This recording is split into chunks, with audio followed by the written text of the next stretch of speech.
Changing a flat tire. If you should find yourself suddenly with a flat tire like we just have, here's how you change it. First, you set up a jack, which you take out of your trunk, hopefully.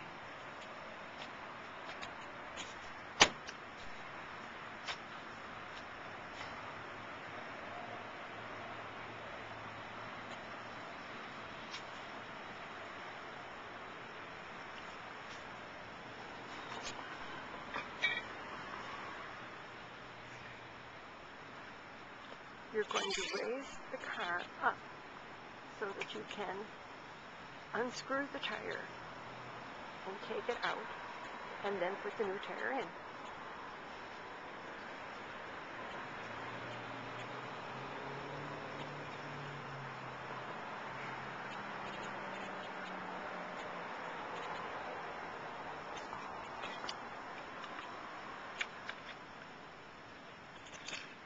Our jack has to be assembled.